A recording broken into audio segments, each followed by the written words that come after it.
Yes. Okay.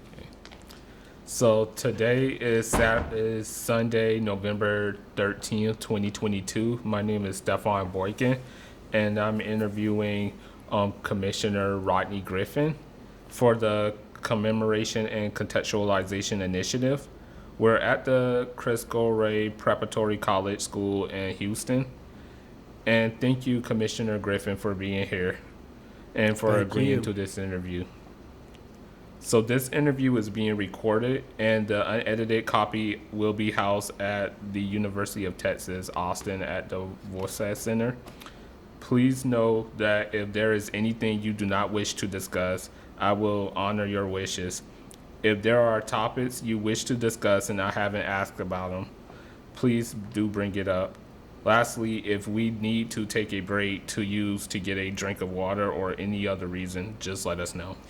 Thank you. So, Commissioner Griffin, my first question for you is, can you give us, some background on your family and your upbringing in Missouri City? Surely, I was not brought up in Missouri City. I moved there as quickly as I could after I returned to Houston from Austin. As quickly as I could. I was born and raised in Houston, Texas, to Margaret and William Griffin. Right here in Houston are my parents. And I attended the public schools here from Grimes Elementary School, which is now closed, through Worthing Junior High School, where I participated on the historic chess team that desegregated the Houston High School sports in 1962, certainly according to the Houston Chronicle, when they did the 60th anniversary kind of commemoration on the front page on July 11, 1962. Felt so honored. And from there, I went to Jack Yates High School. School of my mother and my father, and received the Jesse H. Jones Scholarship, which most Houstonians in the area are familiar with. That's from Houston Endowment. I received the Jesse H. Jones, an academic scholarship that financed a significant portion of my education, and I chose the University of Texas at Austin, where my sister had already attended and graduated. She was our first in our family to do so in the roaring 60s, in that era. I remember the first decade of black students to ever go to the University of Texas, and certainly not the last decade, and hopefully there will be many, many, many more decades of people who look like me who will be able to prosper and have a better experience there than I did and many of my classmates. Perhaps I've said too much for her opening salvo, but I am trying to get out as much as I can remember before I have a senior moment. Yeah. That may be of import. Yeah. So, can you? One sibling, my sister Cheryl, who I've already mentioned in my family. Yeah. So, can you tell us a little bit about your parents? Sure. Quite frankly, I can tell you a lot how much time that you have. But my mother was the daughter of a businessman and a sharecropper, that kind of salvo. It was the Great Depression hit of the 20s. They moved out from Dallas, Texas, from a home they had, to a place called Irish Ridge in and around Fort Worth, to sharecrop. And that's a story in itself, that they really escaped from there because it was an unfair condition. As history tells us, that was another form of slavery by any other name. And they moved here, came here in actually it was New Year's Eve of 1931 that the family, the Riggins family, on my mother's side, arrived here. And my mother went from there to, after being the help for about 14 years, help meaning literally being a maid, in white folks' homes, and I did go with her in the summer sometimes to these places. And from that, she entered college after 14 years of being out of Yates High School. Got her degree in about 3 years, 2 summers, very proud, and went on to teach for 39 years, and to teach many, many, many, many people, and many people who've ended up with some very successful lives. She taught English. She received a bachelor's from Texas Southern University, held at Texas Southern, and taught English for a number of years. Matter of fact, she taught the president of our Precursors organization, University of Texas, Clotilde Davis Haynes, who speaks very highly of Mama.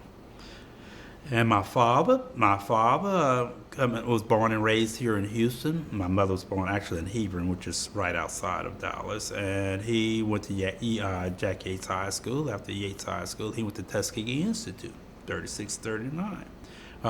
Graduated, received his diploma, August of 39, automobile mechanics and welding. And from there, he went to the United States Navy, served in the Pacific Theater, World War II. That's Guadalcanal, Okinawa, those historic places on the Solomons. And he served as a motor machinist mate, which was very unusual for a black man in that time who were usually in the Navy, were relegated to being cooks.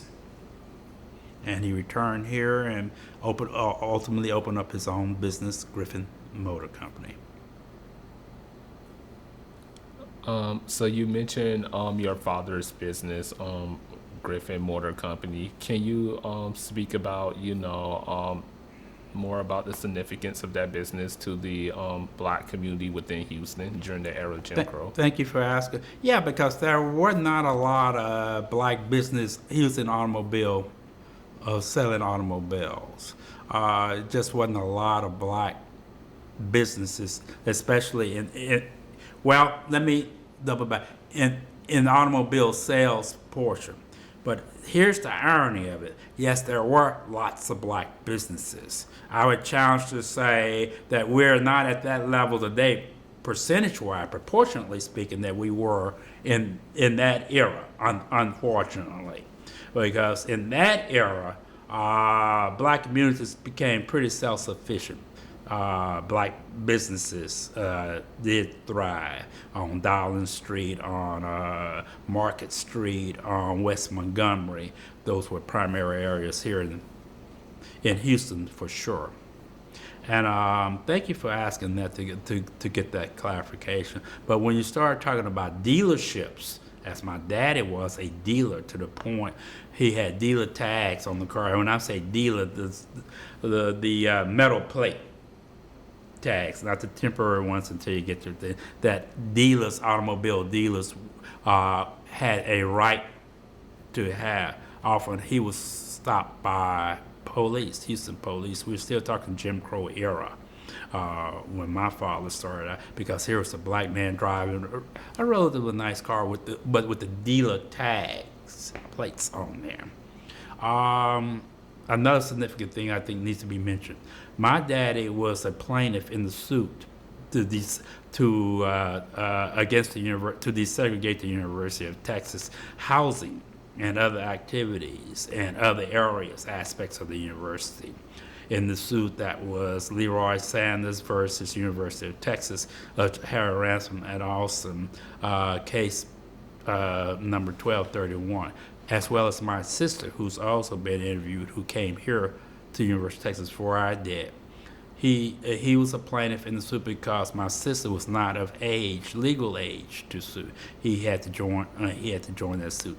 Those 5 plaintiffs, their suit led to the change in the University of Texas forever, the entire system. That's every school. But that's another story that she is to tell. That's another thing about my father. And speaking about your upbringing as, a child growing up in Houston, can you speak about that upbringing when navigating, the educational system in Houston as well as, the social climate? Well, as a child, it was the Jim Crow era, and Jim Crow, for those who don't understand what it means, it was separate and certainly not equal. As a result of Plessis versus Ferguson case of 1896. Way back, that precedent was set after the Reconstruction period, after the Civil War, after it began to roll back the clock, so to speak, on black progress. And so this infamous case was decided affirmatively by the Supreme Court called Plessy versus Ferguson. Without me going into detail of who Plessy was and who Ferguson was, but the bottom line, it created this system throughout the South, actually the country, separate but equal, but more pronounced in the South.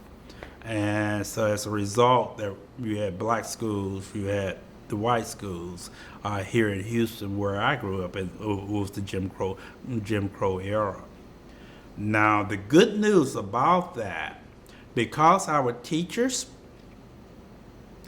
they could not, as black people, as smart as they were and educated they were, because it was a closed society, they couldn't go work in the corporations or what you now know as Exxon or the phone company in these different places in responsible positions, higher level paying positions. Many were relegated to education, which could teach school. But my generation benefited from that knowledge and that dedication that they had toward us. And really, they prepared us to meet the challenge of later desegregation at a predominantly white institution. Well, quite frankly, an all-white institution at that time. It wasn't a PWI; it was all white in the University of Texas, because blacks could not go to the university. Persons of African descent could not enter the University of Texas until the Heman Sweat case was settled in 1950, the case that was filed in 47, only at the graduate level, where he entered law school. And it wasn't until 1956 that the first black undergraduates came to school. But I digress. But back to what you were asking about, the environment. Yes, it was limited because we didn't have the resources that the white schools and white folks had. It was separate but not equal, as the law called for. But the good news in the 54 decision, the Brown decision, as you're familiar with, it said separate but equal was inherently unequal. It ain't no such thing. It can't happen in a separate society. So, but at any rate, so I went all the way through public school, separate in black schools. Basically, was the deal until I went to the University of Texas. But it was those educators and those environments that would enable me to be able to navigate those 40 acres and with all that came with it, the violence and the hatred that came with the era and the era just preceding me of my sister at the University of Texas, and to be able to remain clear-eyed and receive my bachelor's degree in mathematics out of there in 1970. Yeah, so you spoke about, your educational experiences, being a, child in Houston. Was there any civil rights involvement that you had as a child, coming through high school? Yes, because my parents were very active. Matter of fact, I literally was in the presence of Dr. Martin Luther King, May 18, 1958, at St. John's Baptist Church on Darling Street, which you know now as Emancipation Way. But that was Darling Street, and his first trip. Matter of fact, it was his first trip to Texas. He came here to be a commencement speaker for a beauty college, all-black beauty college, and people were afraid to let Dr. King into their churches, into their pulpits, even though he was the Reverend Dr. Martin Luther King, because of fear of the white backlash. That's the whole truth of the matter. But our pastor at my home boy church, the Reverend M.M. Maloney, can't just give him enough credit for what he did. He shared his pulpit with Dr. King on that date, May 18, 1958, and I was there in the church. We have a picture, and years later we found when my mother was part of the receiving team for Dr. King when he flew into what you now know as Hobby. That was Houston National Airport when he came here on May 17th. So we had that kind of environment with parents who were really white activists, and we were trying to get someone onto the school board, Hattie Mae White. You have buildings named after her now, to be the first black since Reconstruction on the school board. Actually, the first black since Reconstruction to be on to be a public official in the state of Texas. I think I think I'm correct in that bit of history. So we were active in those movements as a family, certainly as a family. And then myself, I was active on the chess team, on the all-black chess team. They were telling the story about at Worthing Junior and Senior High School, school of 7th through 12th grade, because in that day in the black schools, they practiced in like sardines, 7th through 12th grade in one building, where in the white schools it was like 7th through 9th grade, and for their junior high, it's a separate building, and then 10th through 12th grade for the larger children. But with that being said, I was part of the historic of a chess team, all black chess team that desegregated Houston High School sports, starting with desegregating the Houston High School Chess League. December 17, 1961, and we played our first match of the season, of an 18-week season at St. Thomas High School, which you're still familiar with, on the second floor library every other Sunday. We won we defeated 7 out of 9 teams, which gave us a part of the winner's circle in the third place. The first team we defeated was Lamar High School of Upper Kirby, which still exists today, but at that time all these schools were just literally white. The ones that came out first and second was Jones High School and Kincaid, and they knew they were in the fight, and it created quite a stir, white backlash when we ended. I think it's because we won the very first double round with Lamar High School, and they withdrew from the tournament, saying it was quoted and said in the Houston Chronicle, because the Chronicle chronicled all those matches for all the history to see forever, which led to the 60th mention that the Chronicle mentioned the 60th anniversary of that tournament on their very front page that I was showing you, July 11th, 2022, because the facts were undeniable that we were second to none. That was our attitude when we would go into, as we ascend into that second floor. They don't know who we are at Worthing, but they will know. They will know who we are before the day is over. And we believe we made good on that promise by winning 7 out of 9 of those matches throughout that season. So we're dubbed as because chess is a sport of the mind. We desegregated Worthing's chess team, desegregated Houston High School sports in '62. So, is there anything else that you want to share? And I call that civil rights. That's what I mean. I put that as all we want to do. We loved playing chess. I was a 9th grader, and my teammates, the three of them, they were merely Elmo Jackson. I want to put him down on the record. Ollie Polk and Eddie Jones. Rest his soul. He perished in a fire at Dillard in his sophomore year. We weren't just there to play chess, but we figured we were second to none. We knew it was history, but I don't think we didn't realize the magnitude that it would have. Oh, one other thing I wanted to say, what they did, they tried to separate from the high schools. What I mean, the administration, the powers that be.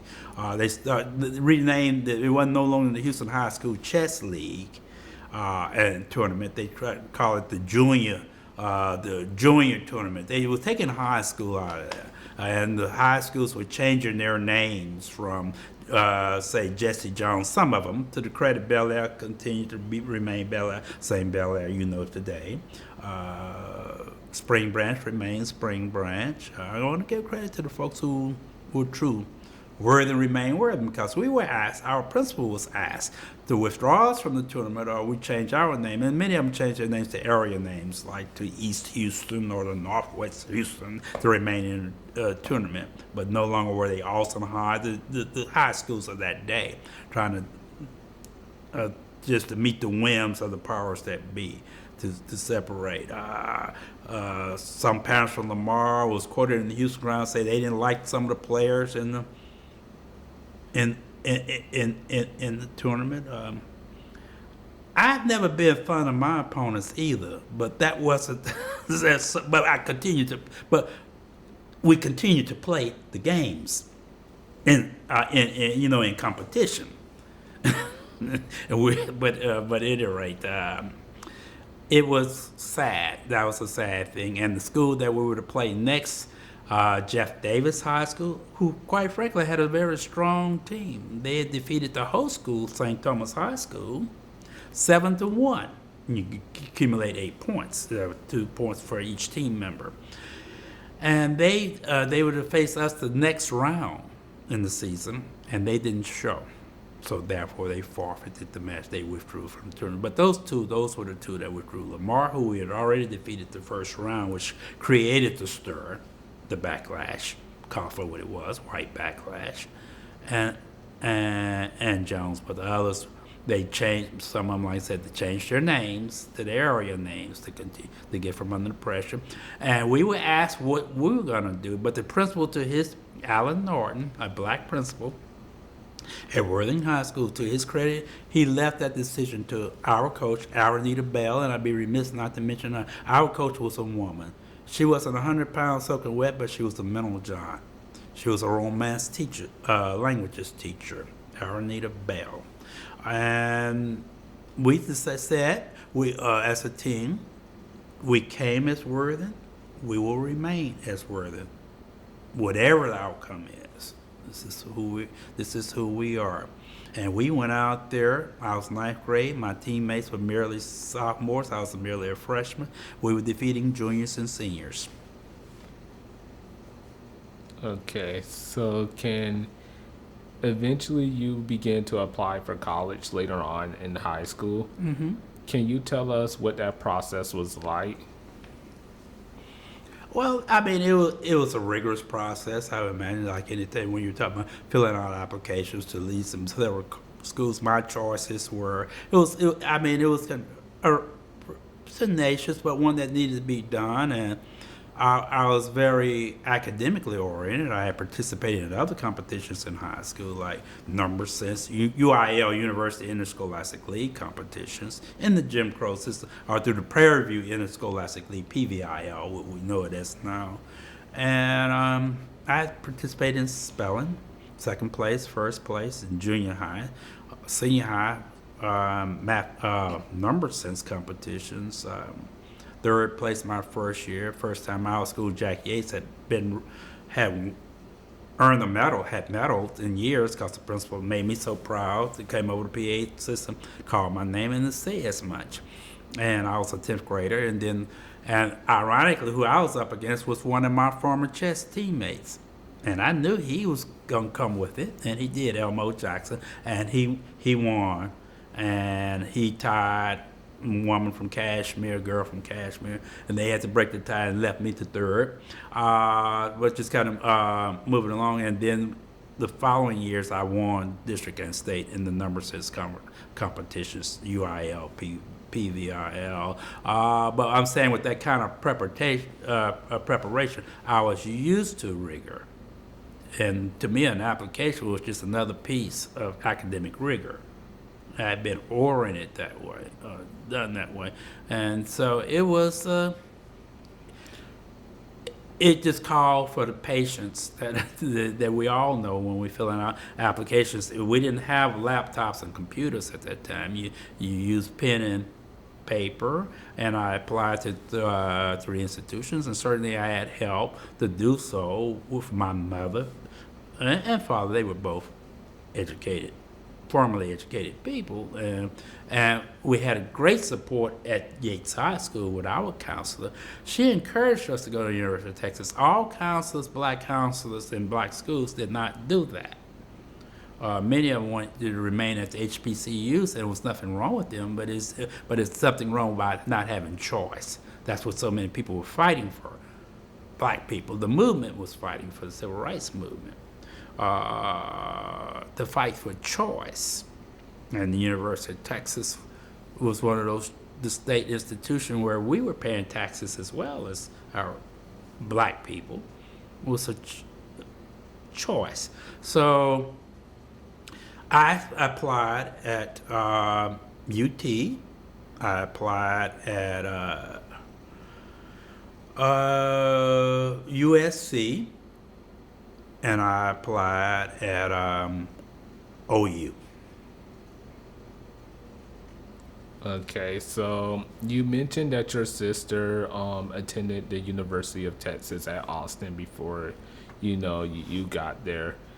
From your perspective as a teenager when your sister was attending the university, what was your perspective of the situation with the events going on at U of T during that time?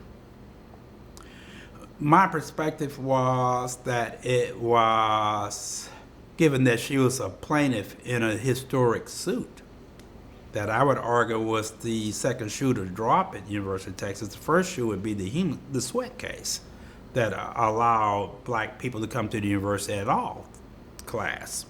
Even though it hadn't resolved the other matters. So where would you live? Could you participate, be a full student, and participate in the campus activities to have a full social life?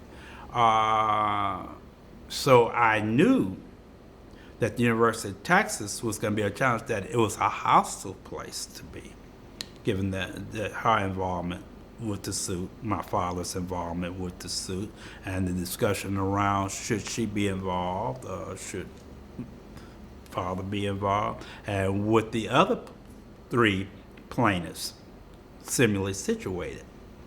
So that I knew. All the cards were on the table for me. I'm going to just give you the cons. That was one of the cons of going there. You looked at the football team, which was an all-white team. Everything was all white that represented the University of Texas. True enough. So that was a con, that there was no latitude, no social latitude other than within ourselves. So I knew that going in with eyes. I was very clear-eyed at 11th, 12th grade, probably more than most black people, given the unique situation of having a sibling already there. And not only that, but she was actively participating in changing that institution and what the white backlash would be like, because there was white backlash. And she could go more into that, that impact in Houston and Austin about the suit and about just general activity. But the pro side of that was she had already come through the University of Texas. She had graduated from the University of Texas before I stepped foot on the campus as a student. Oh, we went up there plenty when she was a student, to the football games, the whole 9 yards. My father mother liked sports. Frankly, my mother would listen to the Longhorn football on radio from the 40s and the 50s at the ironing boards, ironing clothes.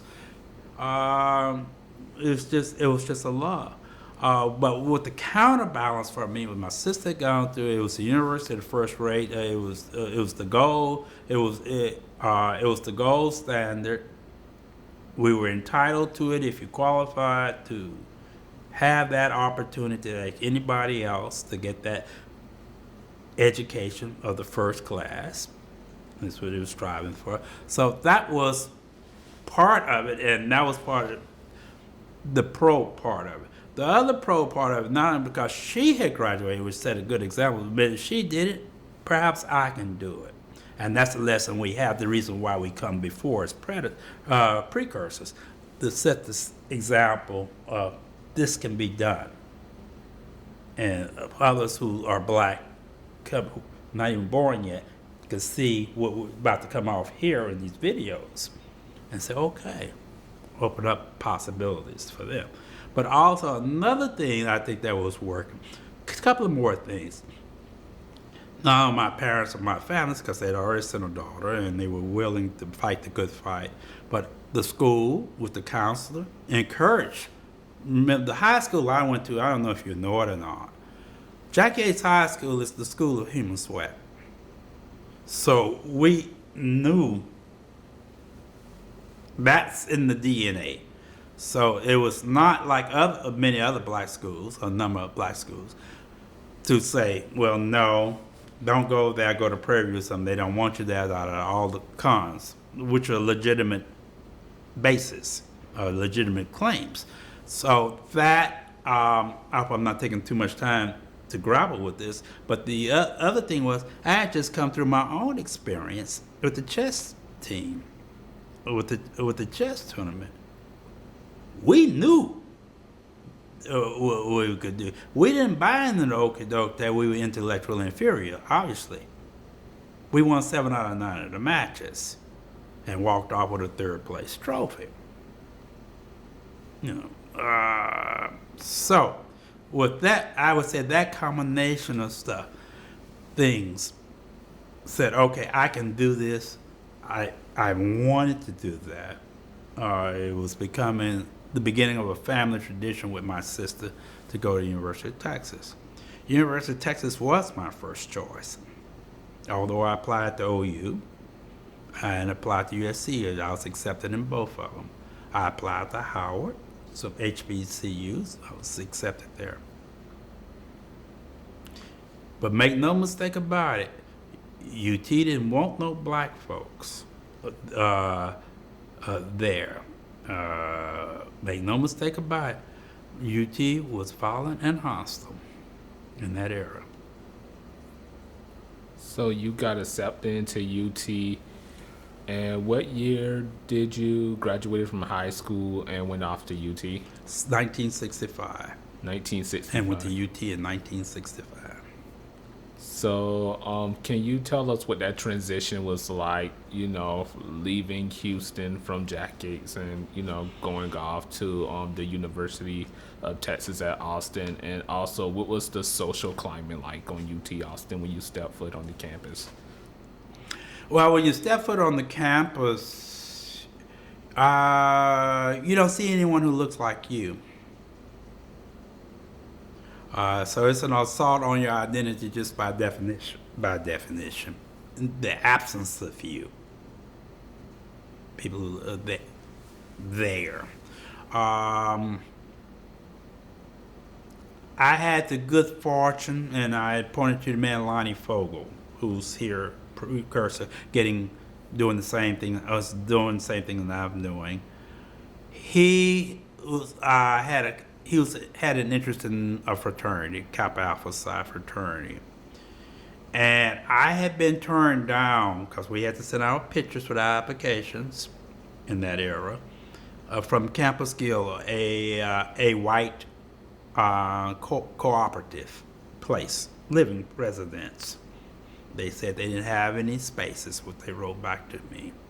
Okay, so you could think what you will, but the fact was they were not going to allow me, a black person, in there, because I found out later that was really, I found out from one of the deciders what really happened. Some few years later, I met one of the decision makers there when I was in UT, as fate would have it, and he told me exactly that's what it was. I was black, therefore they were saying, the others were saying no.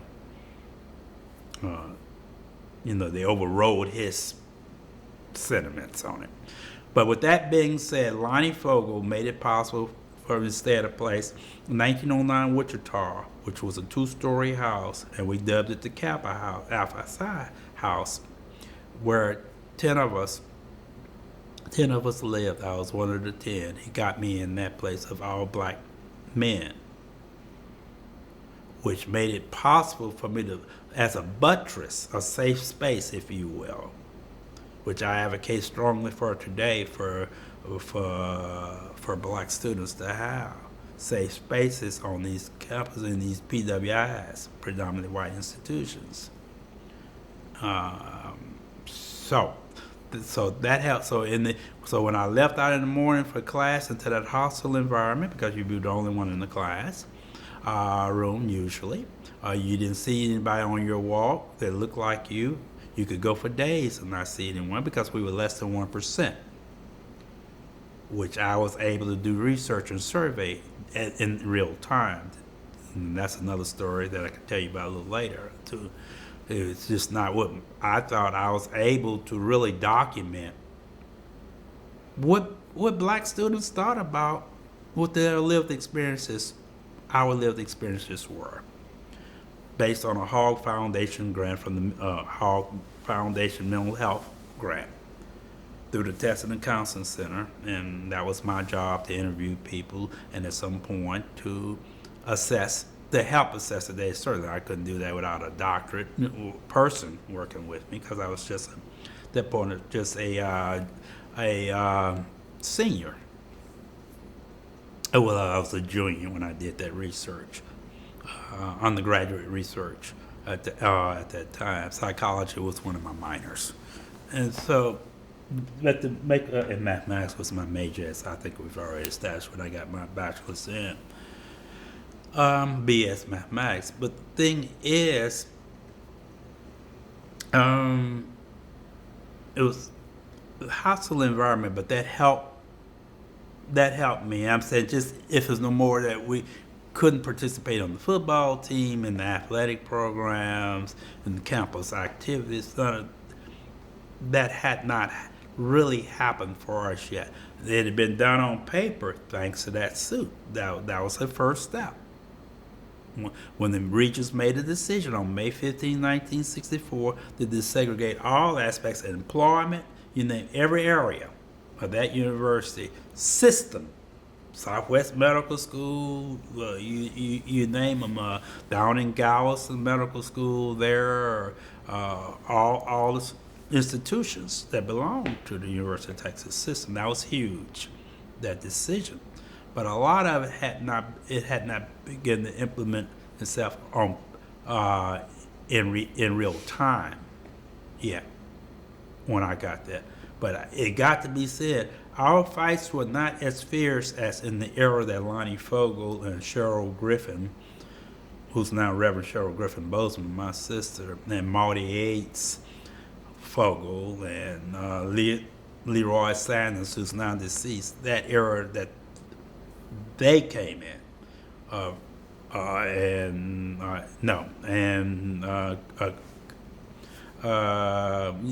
list goes on of the few of us that were there. There were just hatred was in degrees, violence was in degrees.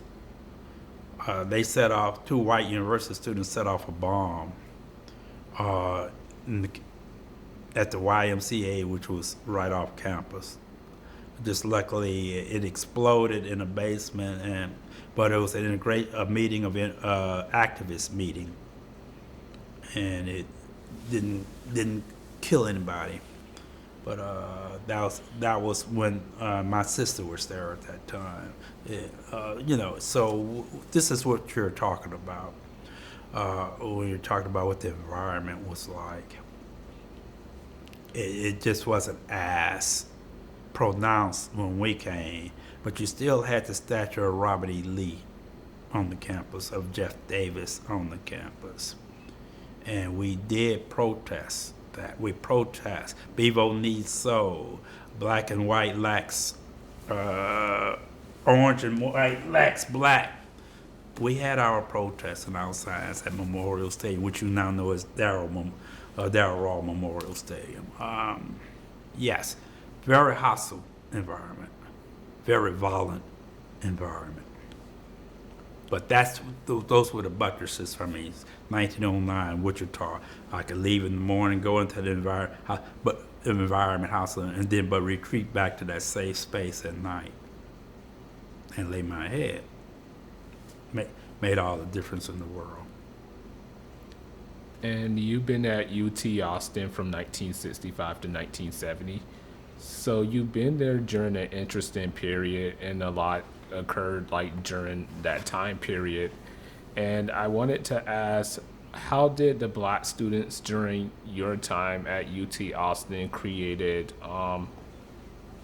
counter publics or alternative spaces, or spaces for black students to socialize and to have a free space to confine in one another and to fellowship?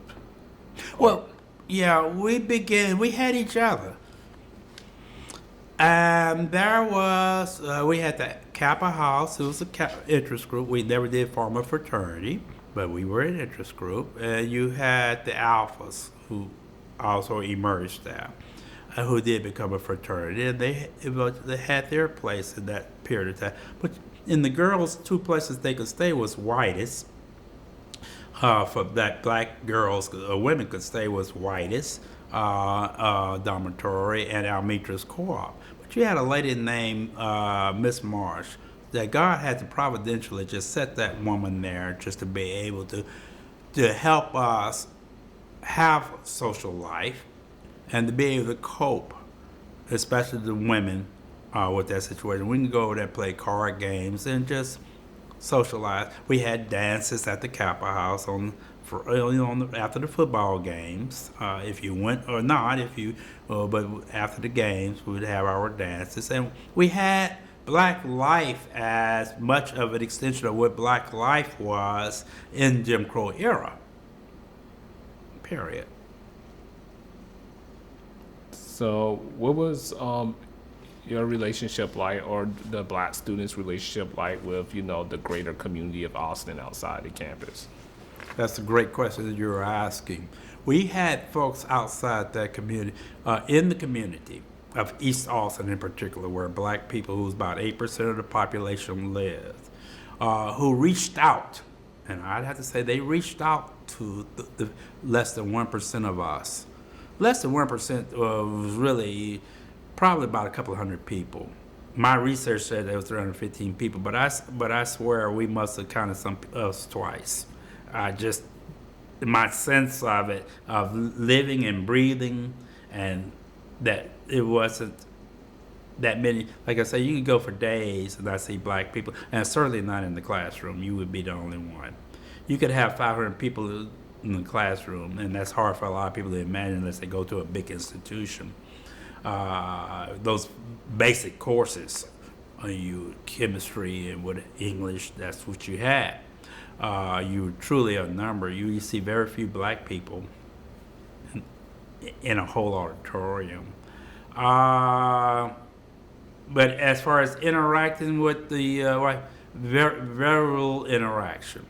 Like I said, we had ourselves. Look, we couldn't participate. We couldn't be on the foot. We couldn't be in the athletics. Certainly on the football team. Eventually had James Mean and 3 other black people who came to join on the track team.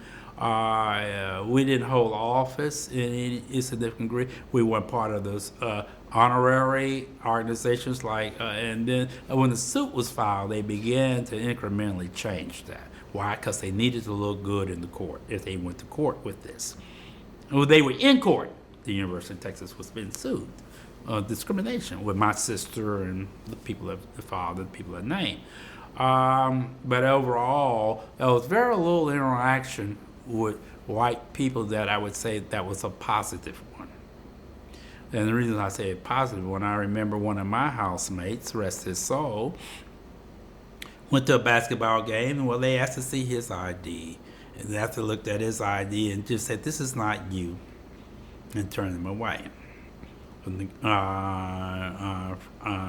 the game. So you had these microaggressions that were taken, but in that day as well as the macro, like the bombing, I'm telling you about, that were taking place too. So the interaction with white people on a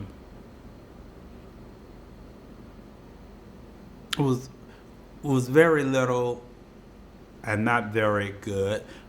Now That does not mean you had some white folks who did try to help, like that organization that they were trying to bomb of activists, the Students for Democratic Action.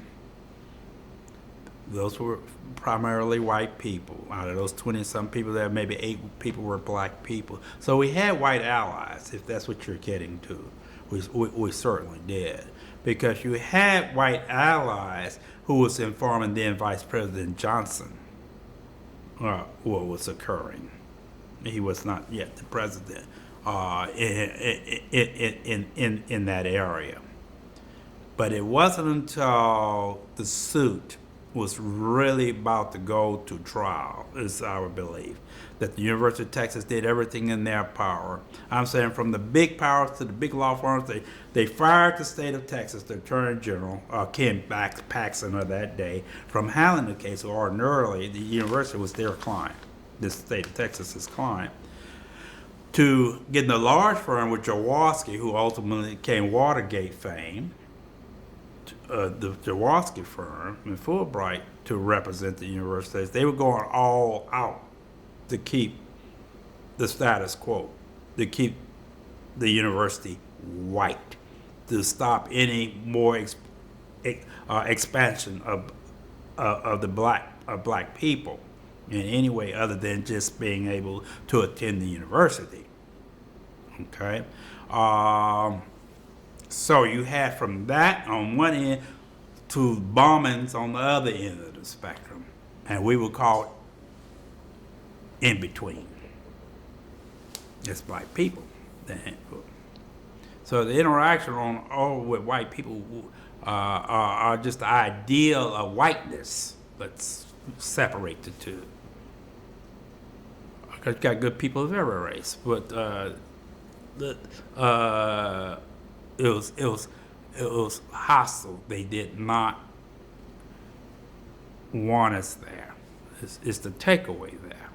And they showed that with violence and hatred through the institution. And certainly you had the overt acts of racism, like the bombing and that. But the institution didn't want us there. And looking at your experience at UT within the larger context of the times, so were there any like protests that you and other students partake in while you were at UT? On a daily basis.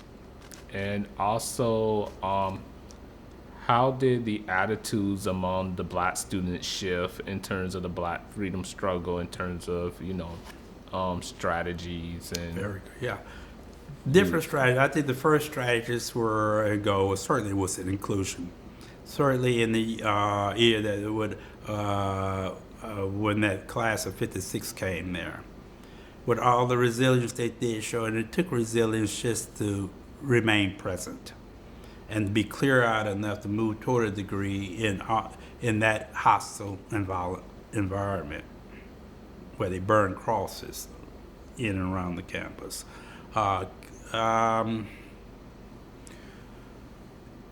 The strategies changed to goals. That's when one of the strategies was more than just, okay, we should just stand, but we're going to file a suit against the University of Texas demanding total desegregation of everything. Not only just being here, we're here in the classrooms, but not only the campus activities, dormitories, but every aspect, hiring, you name it. Okay, now the suit didn't specifically call for all those things. It called for desegregating the dormitories. But it was always understood, the subtext of that was to change everything. And the university read it loud and clear. Because on May 15, 1964, the UT Board of Regents issued an order to desegregate every aspect of that university that had not already been desegregated and throughout the system. I sound like a broken record because I don't want that point lost on posterity of what these different eras meant for them. There now are who are coming, and to learn from what we experienced and to be inspired by what we did. Okay. And I have to applaud the university, I really do, to involve in the archives, because the Dolph Briscoe Center is the archives for the University of Texas, to involve our stories in such a expansive way. Because when, as we see it, the book was written and researched, written by, edited by Leslie Blair and Virginia Cumberbatch and Dr. Gregory Vincent. There were 2 folders at the Dolph Briscoe Center, Negroes at UT. That's where they had to start. And that's how they pull us in, like you're doing now, to begin to interview us about that experience and to get those stories. And it ended up in this book, April 2018. You may be familiar with it, As We Saw It. And I think it should be mandatory for every freshman, for every graduate school, especially the LBJ School of Public Affairs, to teach from that book and to talk about those stories. And that's what I like about that Eyes of Texas report, those 40 recommendations that came out from the chair and from the presidents, from that committee, and I was glad to be a part of that. You see me footnoted on 141 my comments about what was going on in that era as it related to the Eyes of Texas, the song. It was a non-entity among activists.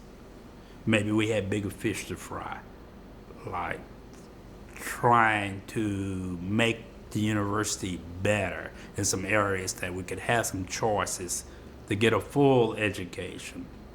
Maybe looking at Robert E. Lee was a big distraction on a daily basis, his image, or Jeff Davis, because we were calling for that and all the things that I talked about.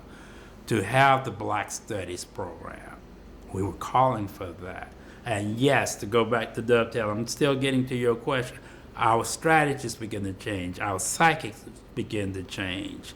It was no more about, and when you read my profile, and As We Saw It, I speak directly to that. It was 1968. It was a very pivotal year at the University of Texas in terms of the Black experience and the Black conviction. This thing of consciousness, we were having a change of consciousness.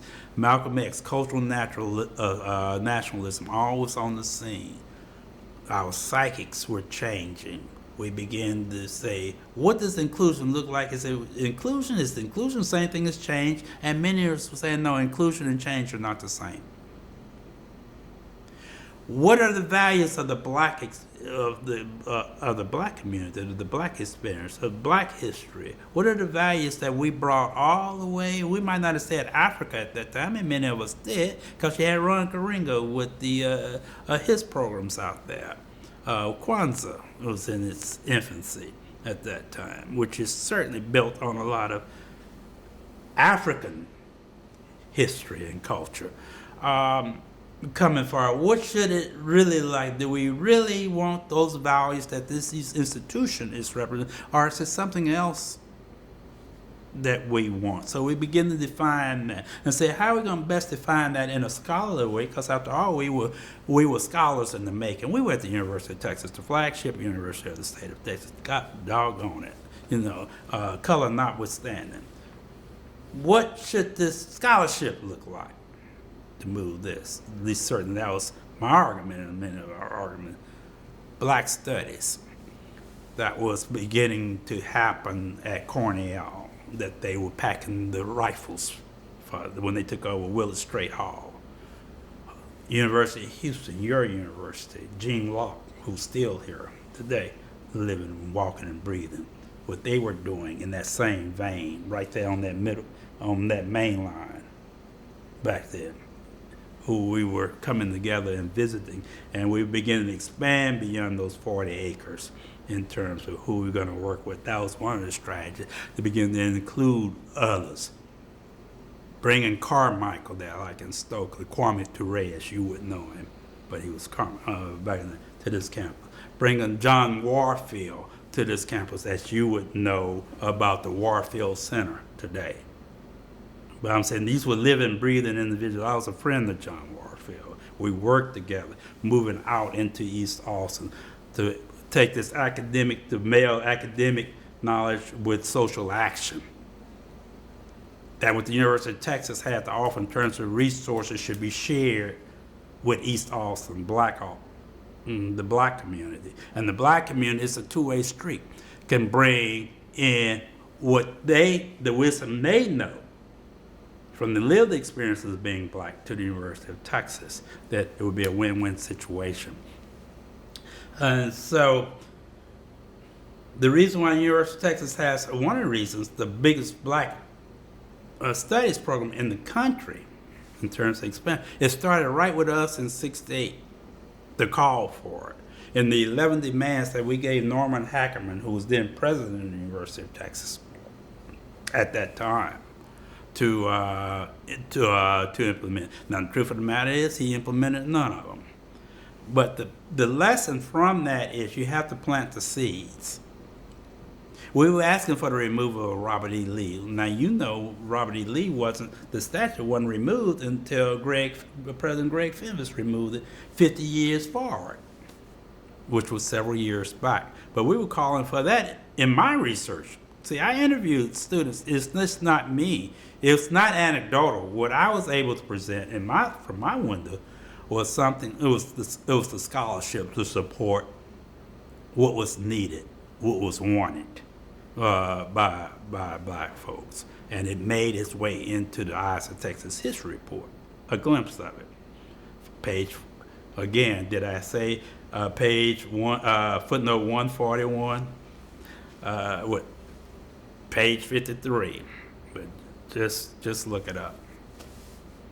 But no, the strategy, I'm glad you asked it. It began to change. We began to say, who are we? Was the question we began to raise as black students on this campus. Who are we? Are we simply carbon copies of white folks, or are we something else? That was the question. We began to ask the question, because you can't come up with the answer and I just tell you it's a scientist if you don't know the questions to ask.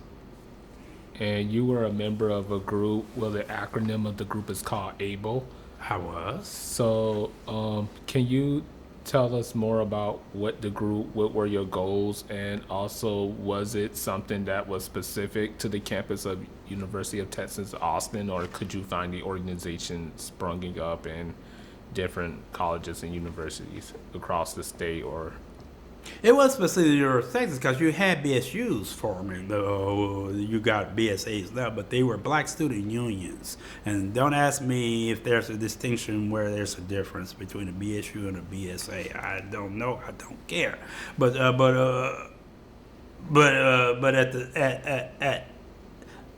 at that time, we.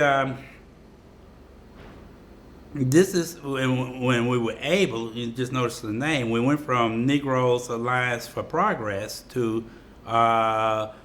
Afro-Americans for Black Liberation. When you look at just the language, that begins to connote the mind shift we began to do. We began to answer this challenge of blackness that Lerone Bennett, the famed historian and editor of Ebony all those years, a scholar, was writing about in his very first book. That was the one before the Mayflower that really turned out our girl on who won the Pulitzer. Her name is escaping me right now. She was saying her eyes were open when she was reading before the Mayflower in high school, that she had a teacher to do that. But it was the challenge of blackness that we began to, I'm saying that was our challenge. Who are we? We were going through a redefining of ourselves without any help from white people. No, we weren't the only one. There were just many. You had a national movement, the civil rights movement, and it was moving into the so-called Black Power movement and the cultural nationalist movement. It impacted us as well. And we were ready for that because of the hostility we were facing, just our presence at the University of Texas in this predominantly white environment. And can you tell us more about your research in your latter years, or your years as an upperclassman at UT Austin, on the experiences of Black students, and what was the response to your research, and was there any change that came from it? Well, the response was, I think it's set on the shelf. Well, that wouldn't be a fair thing to say, because the Daily Texan on November 21st, and that's going to be part of the stuff you will have in the files on me, that article, that piece, they published, at least that's probably one of several, but that's the ones I could put my hands on from the Dolph Briscoe Center. November 21st, 1969, page 10. The banner is "Survey shows Black students apostrophe problem." And then the first line or second line, they quote Senior Rodney Griffin says, when he did this survey, this is where we came out, and they broke it down pretty nicely in a little short piece. The impact of what it found out, and that's what it mentions, the Robert E. Lee statue and the idea that identity being an issue. It got incorporated in the 11 demands that we came up, that we borrowed, quite frankly, a lot of them from the demands that Columbia had done and Cornell had done, that U of H had done. All I can say with that research, but they did publish that, to the Texans' credit, in 67. That 67 survey in 69, by the time February 69 rolled around, and it did find its way in 11 demands, those ideas that we put up on Hackerman. But really, you didn't begin to see the implementation of those. Because we even had stuff like, say, we want the Malcolm X statue on that Malcolm X library. I don't know, but it was just lots of stuff. But the substantive stuff, the main thing we were pushing for was the Black Studies program. Black Studies. And ultimately, Black Studies began when they brought Warfield. He would bring people in, and he had panels like Ralph Ellison and folks who would come and talk about the Black experience on UT's campus, in Shaka Shungate. You name them, they came. But no, there was not an immediate, let's put it that way, attention paid. But it was there for others to come and push and push and push. And now you begin to see, although haven't reached the promised land yet, but you're beginning to see, because we're still only, we're 5% of the population. That's unacceptable. When we 12% of the state's population, I think it should be, the percentage of Black students on that present should represent the percentage in the public high schools. Quite frankly, that's what I think should happen, and I got a lot of support for that. Now that would be a sea change, I understand, but that's what some of us do. We're about change that's gonna make it better and equitable for everybody. All you gotta do is take incremental out of this and just start doing what needs to be done. Make the changes. That's all the university needs to do. Yeah, and can you talk a little bit about, preparing to graduate from UT, and how did you maintain, those connections and those bonds that you made, with your other friends from UT, as well as what was the climate for Black students when you left in 1970? More of the same. I would say more of the same, because when I graduated, you still didn't have any Black players. the first black player didn't play until after that last championship game in 1969. There, and then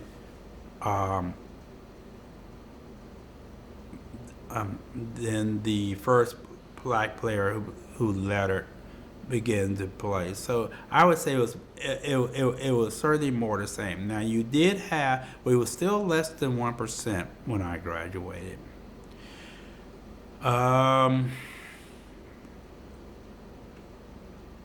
There had not been any, I would say, little or no visible little change.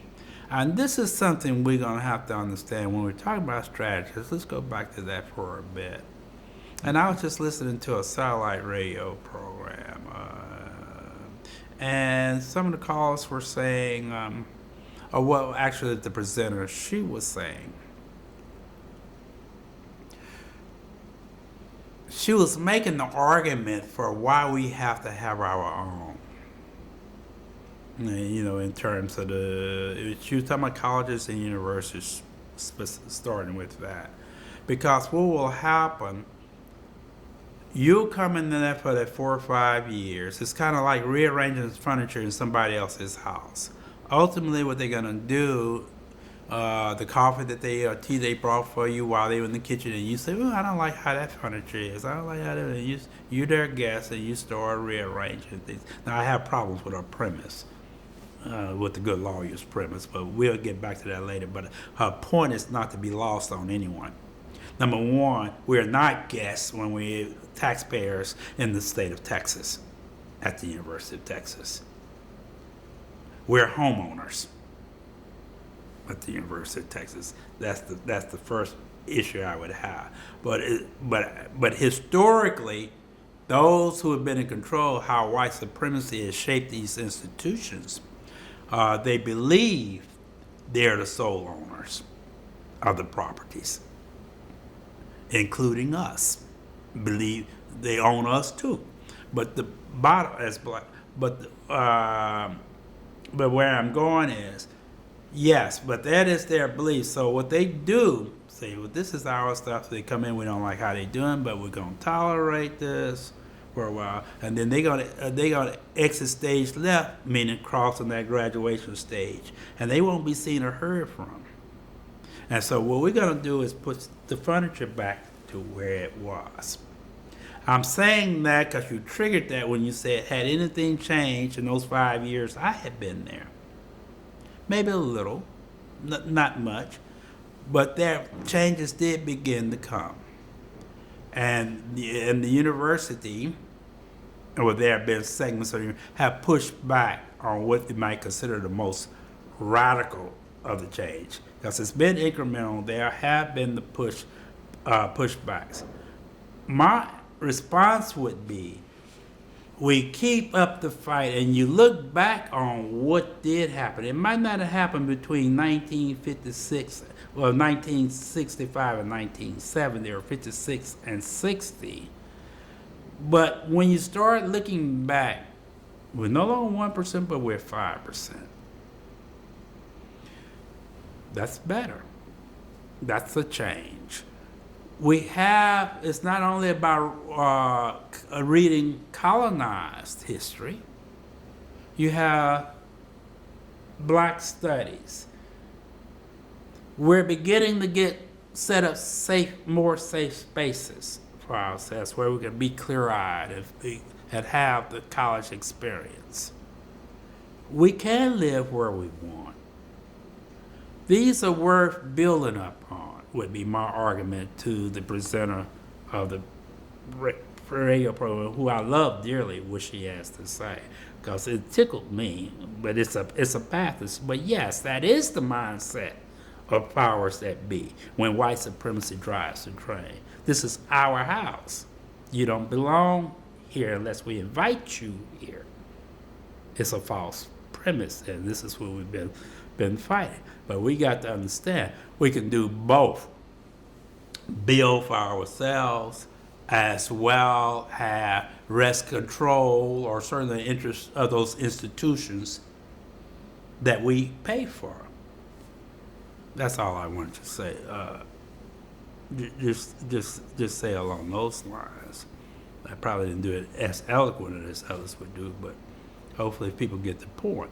We keep on pushing, because otherwise this would be for naught. And Commissioner Griffin, can you tell us about your life after UT Austin? So what's the transition like from, the college campus to the real world with your career? It wasn't hard. I'm going to say something that my good friend Lonnie Fogle said in another similar interview, but not on the magnitude of this one, that the School of Race and Democracy had done with us. They interviewed me, him, my sister, Pam Gaskin Johnson, Clotilde Davis Haynes, who's the president of the Precursors. I don't think I'm leaving anybody out. And they were asking, the question was, would you go back to UT if you had to do it all over again, or if you could do it all over again?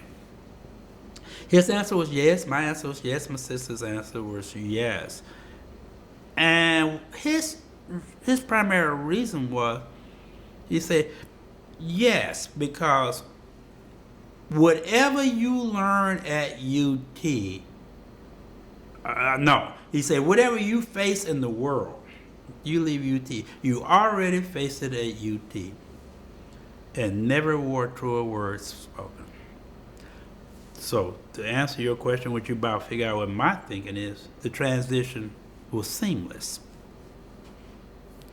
And what I experienced out in the world, on the jobs or in business, was child's play compared to what I experienced at the University of Texas, which is now the University of Texas at Austin. Let's forget, at Austin. And can you tell us about your civic engagement over the years, like following, Plenty. It's been plenty. And you were asking me about other research beyond that research study that I was part of at that time. Yeah, I did, but it wasn't social science. It was science. It's the Center for the Nuclear Studies, University of Texas. I worked as an assistant to a doctoral candidate that was working on calculations. Our world was the world of nuclear reactions. The University of Texas has one.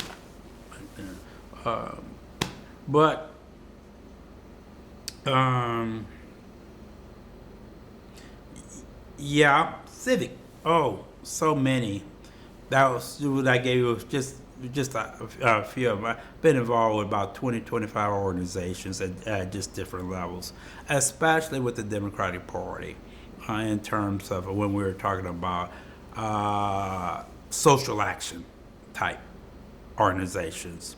And like I said, that seed was planted many, many, many, many years ago, just from the family I came out in, the era I came out of.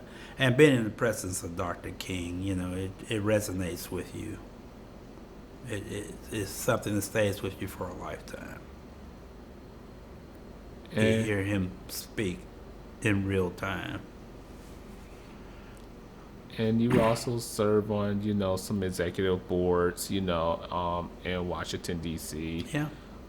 Can you speak about those experiences? Yeah, it's always just a fight to try to get for the least, the last, the lost, and the left out. This is what I use often. Is my tagline. Just empowering the least, the last, the lost, and the left out is the center of my politics. Perhaps I should have started with that. But that's where I am. And so each of those organizations, be it nationally or locally, if it's knocking on doors, if it's grassroots organization, is a big piece of my life, of my work over time. Certainly I worked in the private sector, for a living, in my day jobs and what have you, as an engineer, as you know, and then also as a curriculum writer in multicultural social ed, at the prestigious Southwest Educational Development Lab, which is now SEDL, in its infancy. But at the advent of multiculturalism in this country. But other organizations, like I said, the Legal Service Corporation Advisory, we're out of D.C., where we were trying to provide legal services and even advocate for change for indigent persons, serving as a director there. The National Consumer Law Center, I was appointed by a congressman back in that day to that advisory to try to impact consumer legislation in a positive way for consumers, especially low-income consumers who pay their bills better than anybody that I know and get the worst outcomes. The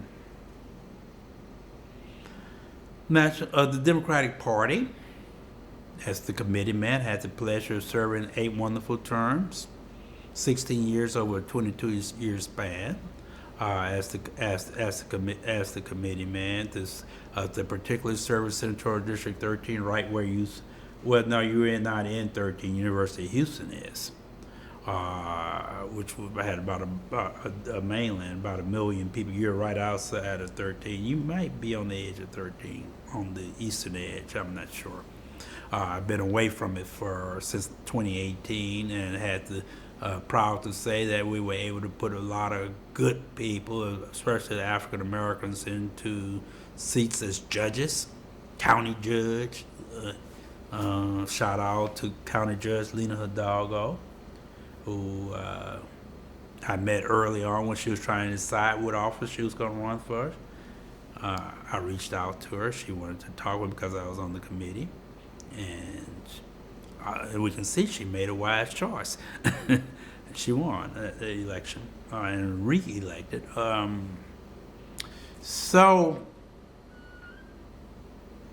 I'm proud of that. So with the Democratic Party on the state, especially on the state level, and on national politics too, I did work in the Kamala Harris for president's campaign. I got an opportunity to meet Senator Harris on several occasions and to work for that campaign, and I went over to the Biden campaigns. But anyway, I've worked for all good Democrats up and down the line, literally for over 50 years. And that started at the University of Texas. In 1968 was the very first campaign I ever worked on in Austin, Texas, and that campaign was Wilhelmina Delco, who became school board, African-American woman to the school board, and ultimately became representative Delco for 30-some years, retired in the state legislature. But there's many more organizations, but they're really too numerous to name. And can you talk about what is your life like today, and what do you do, and what positions that you hold in Missouri City? Sure. Okay, and I'd be remiss to say that I've been a facilitator with NAMI, the National Alliance for on Mental Illness. My wife and I were facilitators in their family class and their support group program. So we've been active with that for probably the last 18 years or so, and then the Center for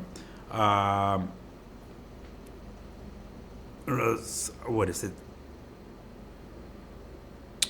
The Center for Race. It'll come to me. I haven't been as active with it, so maybe I shouldn't even mention it anymore. But now, yes, I've had the pleasure and the honor and the responsibility to have a judicial appointment to the Fort Bend Appraisal Review Board as a member, where we do make decisions about property disputes, the sale between the property owners and the appraisal district. Every county has one. appraisal review board. So I'm proud. I thank Judge O'Neill Williams, who appointed me as a board member. That's a recent. And before that, I had a mayoral and council appointment to the Planning and Zoning Commission, City of Missouri City. That's what makes me a commissioner.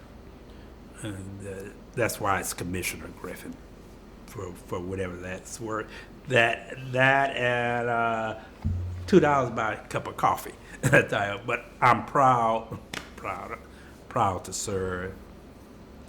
Yes, and you said, attending the University of Texas at Austin has become a tradition within your family.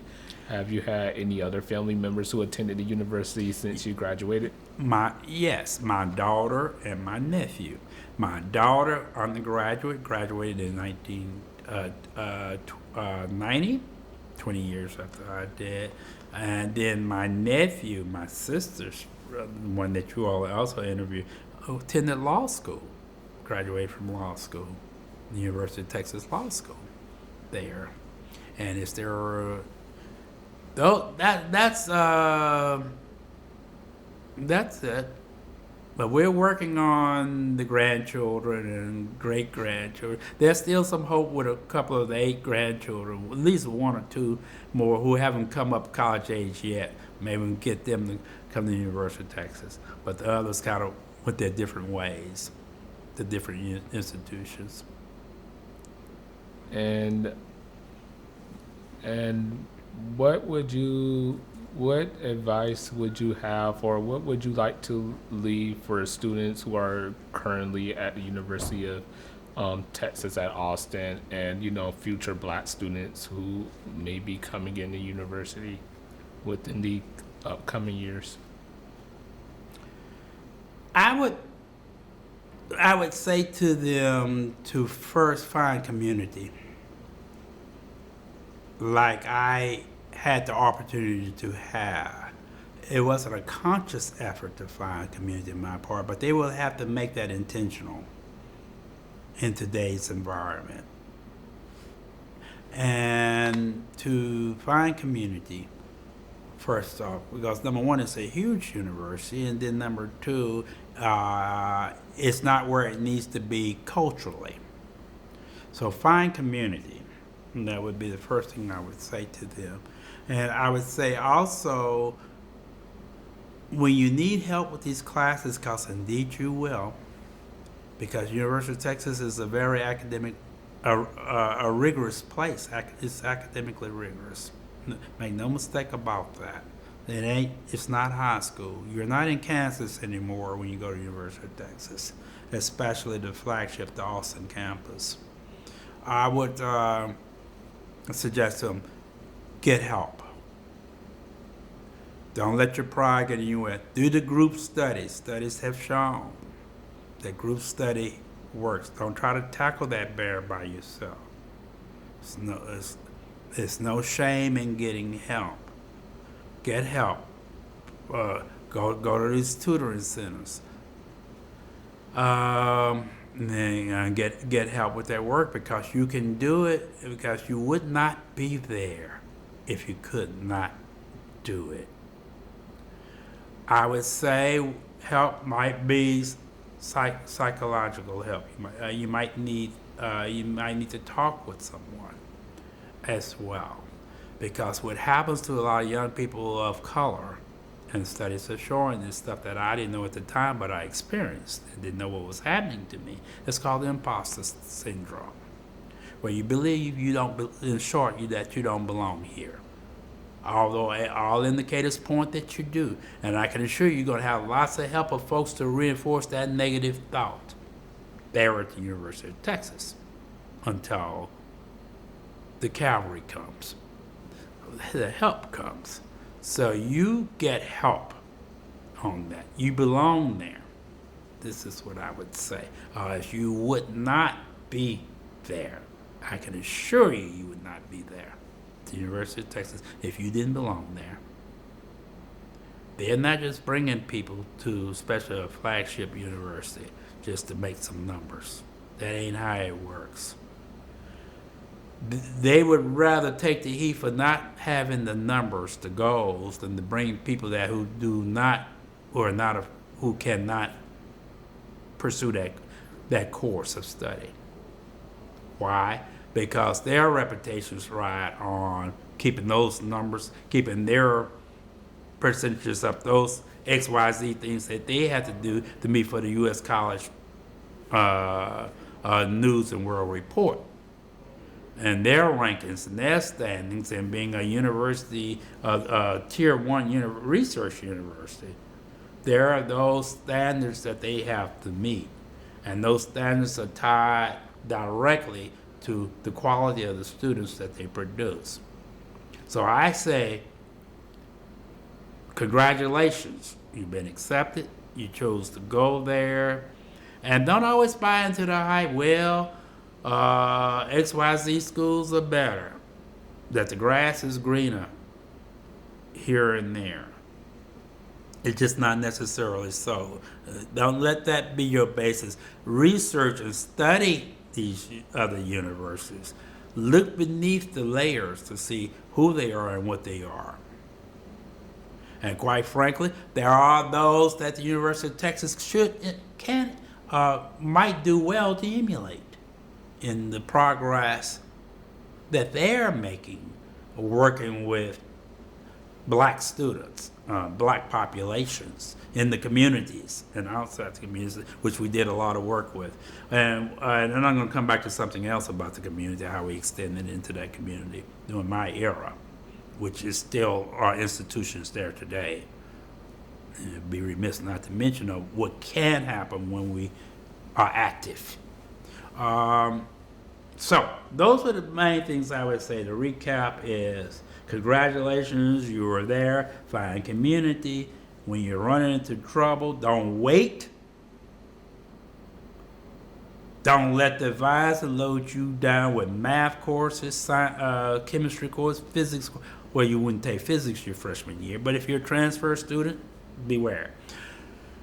They load you down with those heavy courses. You got time. Take that piecemeal. Go over there and find those folks, those professors that you can talk to, who can give you guidance, and to those centers that can give you guidance, the proper guidance. You ain't in no rush to get out of there. You get out of there soon enough. It's better you get out of there or don't get out of there, like you want to graduate. But that being said, yes, institutions, we reached out in the community. The Awesome Black Citizens Task Force still exists there. CASI, the radio station, that was a project that came out of John Warfield and a group of us right out of the University of Texas. They would say we needed a voice over there in East Austin to be able to carry these ideas and to organize the community around their needs. CASI just celebrated their 43rd year. That radio, KZI 88.7 in Austin Community Radio. Okay. Then you have, then I said the Black Citizens Task Force. That in itself is worth whatever time I spent at the University of Texas, where we challenged the images that were coming out of television and radio in that time period. Activism in this way, the Dunweden demonstration, that needs to be documented and it needs to be spoken. Those were primarily University of Texas students who sat out on that driveway and got arrested and jailed. I wear it like a badge of honor in the protests of bigotry, racial bigotry against a University of Texas black student. And when she was showing the picture today over there, Leo Northington, who's now Dr. Leo Norton, but at the time Leo Norton, student just like we were in the same class, who got hit by the owner of a nightclub. Leo was a trumpet player, and they were talking about Muhammad Ali. He was called Cassius Clay at the time, and this white fighter, and this other fighter, and Leo was supporting Ali, and he wasn't a very popular person at that time. Cassius Clay, considered a loudmouth, and boy from the Louisville Lip. You've heard all the stories, you read them all, and And the white owner, Don Wheaton, hit Leo in the ear. And, trumpet player, that's the pain, what that could do to your hearing when you have to, as a musician. But at any rate, we protested the racial bigotry. The station was down on Guadalupe somewhere, street, but down in close to the university, but it was off campus. So we extended to that. Just to anywhere there was racism, white supremacy, racism, we were prepared, some of us anyway, to take it on. So those legacies, I'm proud of that time, no matter what it was at that time, whatever we had to fight at that time. And is there anything else you would like to leave with us?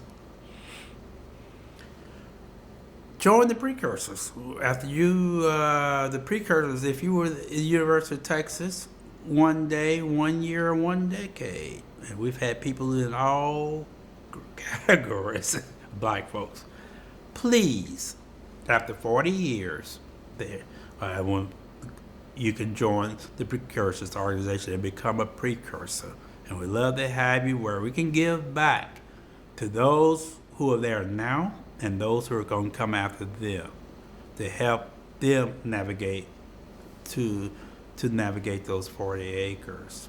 That's what I would want to see people do. But in the interim, until those 40 years roll around, when you leave the University of Texas, continue to give back, especially the black students, and continue to be involved in your own communities, wherever you move to, because we need you. We need you.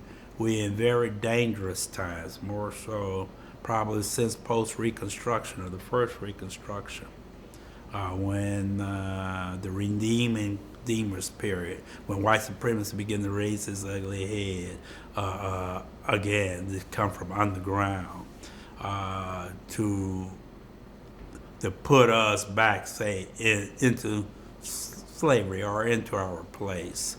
So we have to fight that in many strategic ways. And I'm going to leave you with something a man used to tell me, a friend of mine. His name was John Lewis Warfield. He would say, use every arrow in your quiver. That's what we have to do to fight, to struggle, to fight for equity, just to fight for liberation, to fight for equity, whatever word you want to use. But that's what we have to do. And I can't think of a better place to prepare you to go back to what Lonnie Fogel said in that interview of a couple of years ago. Whatever you face in life, you've already faced it at the University of Texas. And you can go with that solace to know if you focus on where you are and what you're doing, that you will get an education beyond what others thought you could ever get or what they ever intended for you to get, because you will be prepared. That don't mean you won't have those ups and downs. But as you asked me about my transition from University of Texas to the world, and I said it was seamless, that's exactly what I meant. It was seamless. Because what was coming at me 50, 60 years beyond, when we're talking about 2022, from 1970, how many years is that? It was seamless compared to what I experienced. And not only experienced at the University of Texas, but in that experience is what you are learning. That's the other side of that. The experience is it's a learning curve that you're experiencing. You're learning from those experiences to be able to deal with those challenges.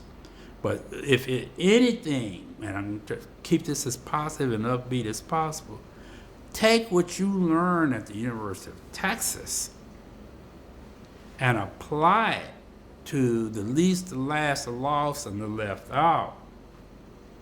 And sometimes that can include you, because what we're faced with, you have a degree from the University of Texas, but Pookie can't get out of high school. So where does that leave you? Who do you go back to?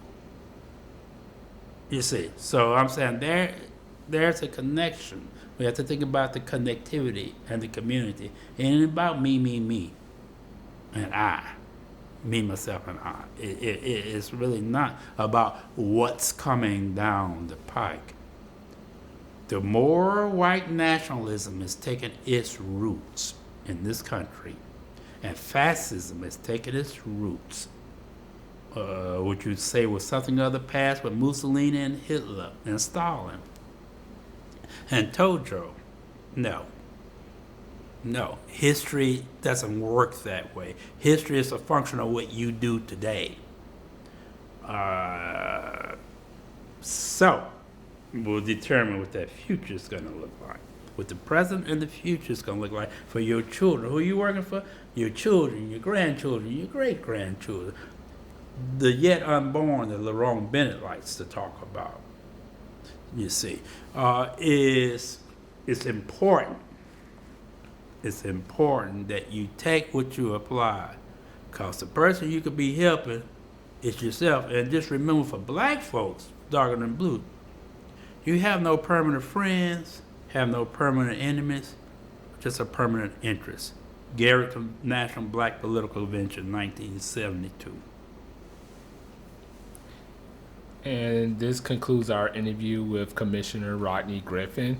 And it was a pleasure interviewing you, Commissioner Griffin. And we thank you, for, conducting this interview with us. The pleasure was all mine. It really was. Thank you.